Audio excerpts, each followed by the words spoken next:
और एक कहानी एक बार की बात है कि एक क्वेश्चन हमारे मन में एक गुरुजी हमको कहानी सुनाया था। अब वो कहानी आपके लोगों को सुनाने जा रहा हूँ। एक बार की बात है, आप कहीं जा रहे हैं, अचानक आपकी चप्पल टूट गई, तो आप उस चप्पल को कहाँ देते हैं? किसी पड़ोस को कहते कि सर हम यहाँ चप्पल रखते हैं। उसने कहा ठीक है यहाँ रख दो, वो रखने दे देंगे। अचानक आपकी जो सांसें, तो उसने कहा तो अचानक आत्माएं निकल जाए तो आत्मा कहाँ देंगे? कोई रखेगा?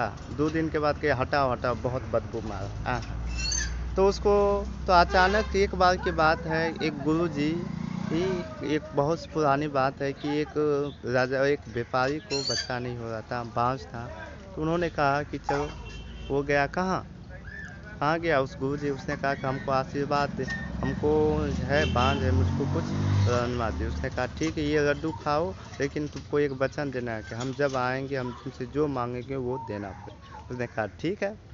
तो उसने लिया और कई समय के बाद वो हुआ, उसका एक छोटा सा लड़का होने के बाद उस व्यापारिक व्यक्ति तो बहुत साल के जब इतना टा हुआ तो उसने आया और कहा कि मुझको जो है, मुझको आपने एक वचन दी थी साधु जी का कि मैं जो मांगूँ आपकी रीढ़ की हड्डी चाहिए।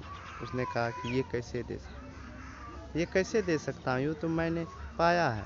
उसने कहा आपने महाराज वचन दिया है। उसने कहा ठीक है, आपने जो वचन दिया है उसका भी प्रतिपादन, लेकिन वो कौन रहा था, लेकिन कैसे करें?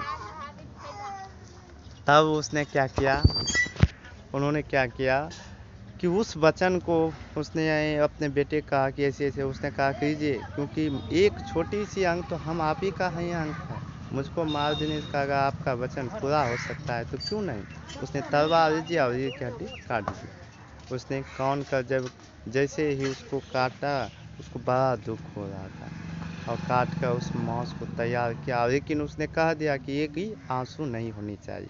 उसने खुशी खुशी वो काटा, लेकिन मन ही मन कहीं रो रहा।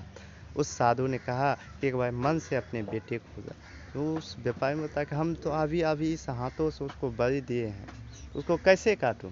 उसने कहा ठीक है अपने मन से एक बार कहो ना कि वो आ जाएगा। उसने कहा कि उसने अपने बेटे का नाम लिया, वो स्वतः शिव जी से प्रवृत्त हो गया और इसीलिए हर दबक इसीलिए उसका बेटा भी पुनः वापस आया। इससे यह शिक्षा मिलती है कि आपकी जीवन में एक चीज़ है कि चप्पल कहीं टूट गई तो आप किसी को रख सकते हैं, अगर आत्मा निकल जाए तो वो आत्मा कहीं रखा नहीं जाता है। इसीलिए आप अपने जीवन में जो भी कार्य करते हैं तो ये सिर्फ अपने इस इमेज को दुनिया के सामने देते हैं। या मोदी जी, उसके जीवन में बहुत चीज़ है, लेकिन वो अपने इमेज को आगे बढ़ा रहे हैं, अपने पॉलिटिकल एज को भी आगे बढ़ा रहे हैं। जितने भी लोग हैं वो खुद के इस शरीर के लिए कर रहे हैं, ना कि आत्मा के।